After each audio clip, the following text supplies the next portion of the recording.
As a parent, I'm concerned, and I'm concerned about people in general because Tony, remember now, this campus killer thing, and I just had some, just it just spirals into all other dimensions of people's lives. You know, some may not get killed, but they grow up very paranoid, and it affects them for the rest of their lives. So lots of bad things come out of this. I just had an article that Chris showed me that, and some of the college campuses today, they don't know how to handle it. It's underreported. The police don't know how to handle it, and a lot of them don't report it because it's going to affect their funding, because it casts negative connotation in the schools, and all of that just create negativism all the way. So apart from just the big tragedy of people being killed,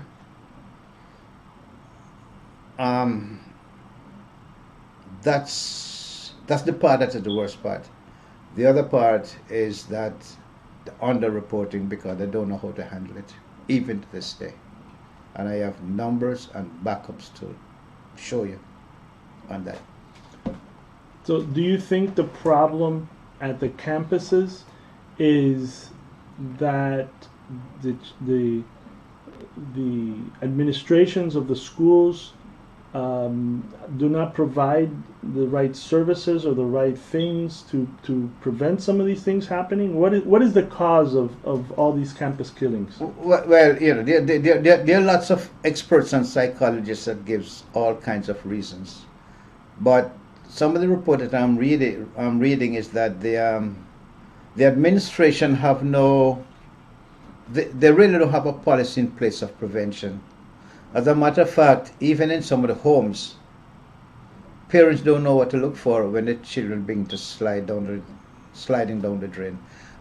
This fella, the fella that was just convicted, his father made a very telling statement when his father said, "He was such a nice boy growing up. What happened?"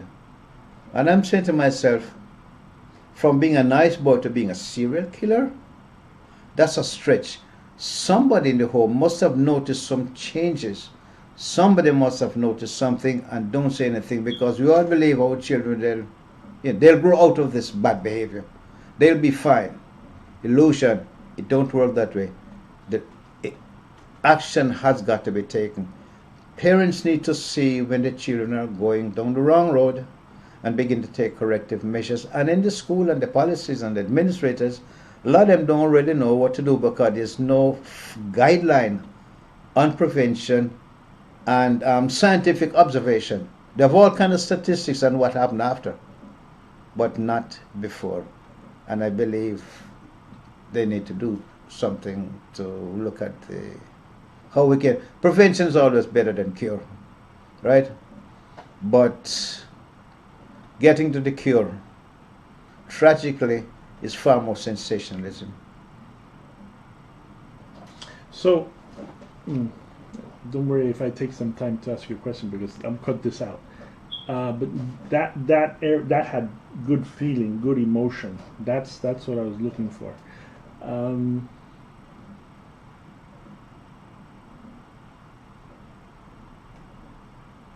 Tell me about the character in the movie, the main character. Oh, the main character in the movie.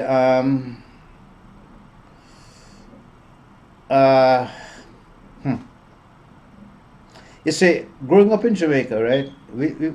It's not a country of color prejudice. It's more class. If you have got a level of education or socioeconomic upward mobility, you're fine.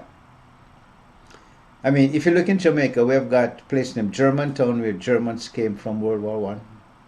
Irish Town, during the Irish famine, a lot of Irish came to Jamaica. But even a lot of the poor whites would even find themselves not accepting even some of the mulatto, black, or other mixed Jamaicans communities, because they are socioeconomically on a different level. So it had nothing to do with color. So, growing up in Jamaica, I saw a lot of this. And the character in the movie is really a character that is faced with the dilemma of cultural, it's more cultural and racial prejudice than anything else. Case in point, the character is from South Korea. The female character side is upper middle class American, maybe mixed with Latin and white. And even they liked him as a friend, but not to be involved with their daughter. They, they drew the line there. But these two were getting involved with each other. They liked each other for what they are, and that's where the problem began. And the brother of the guy, and he was the main instigator, a rich kid, born with a silver spoon in his mouth, and just prejudiced and bigoted from day one. And he was the main instigator of taking this young man down that dark path that he was about to commit some very serious crimes, killing students on a college campus.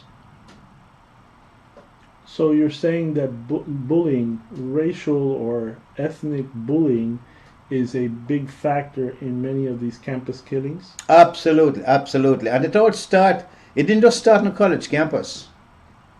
That's the end result of some that started a long, long time before. You look at some of these kids even in kindergarten, I know they bully each other.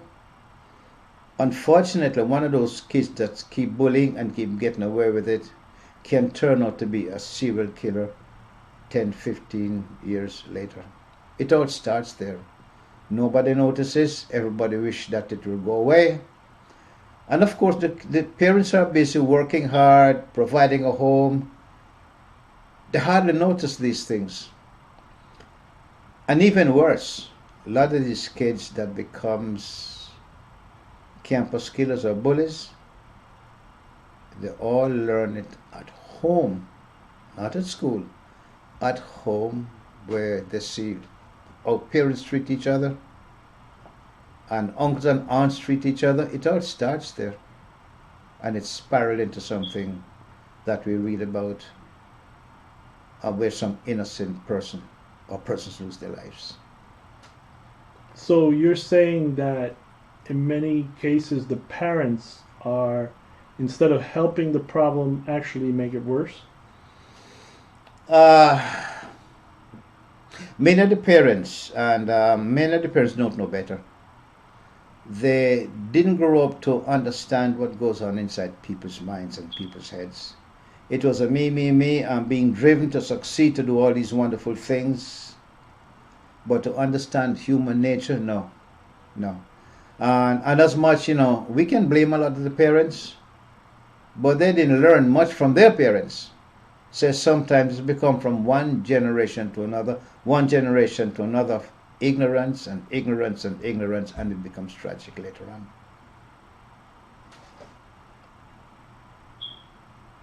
I merely created a story to throw light on the problem, to cast light on the problem rather than a shadow. How does that sound? Okay, well, what do you mean by throw a light on the problem? Well, the shortest journey between two people is a good story. So what we did here is to create a story to highlight a problem that can be solved easily. But we're not focusing on the problem, we're focusing on the solution. And by the way, in this movie, the young man that was going down this dark road, there was a wonderful redemption somewhere near the end. You'd enjoy it. So how can a parent, how does this story help parents see the problem and hopefully avoid the problem? Observing your children more, not just giving them things. Sometimes less is more. Less things, more observation, And talk to your children. Have them talk to you, because too many parents become judgmental. Oh, I grew you up. Could you do this? How could you do that? No, things happen with kids, okay? And they fall into environment that can lead them down the wrong road. They must be able to come to your parent, and the parent listen with open ears, non-judgmental, knowing that things happen. But oftentimes kids will go to their friends rather than go to the parents, because they believe that these old people won't understand. You have to develop that. You have to develop that communication that I'm here for you. You gotta wait. We have to wait for the truck to pass. Okay, we got. Aesop and like William Shakespeare highlighted a lot of stuff in England and with the British Crown by writing stories, and those stories has become almost timeless. But there were stories based on real situations. King Lear, Richard III, Gentlemen of Verona, all of them. And even before them, you had Aesop. He wrote fables, and the fables was based on real life. And then you had the Greek tragedies, all based on real life and real people. And I'm not saying I'm like those guys, really, but it falls in that same category. Today we have got modern things happening along those same lines, and I'm trying to cast a light on it to take away the shadow, if possible. So is Campus Killer a tragedy, a drama? Actually, it's a little bit like it's a psychodrama, a little bit like the Romeo and Juliet love story. Two people from two different sides fall in love, and both sides didn't like it, with a very, very modern today 2015, 2016 twist. Life is a very simple thing. We make it complicated.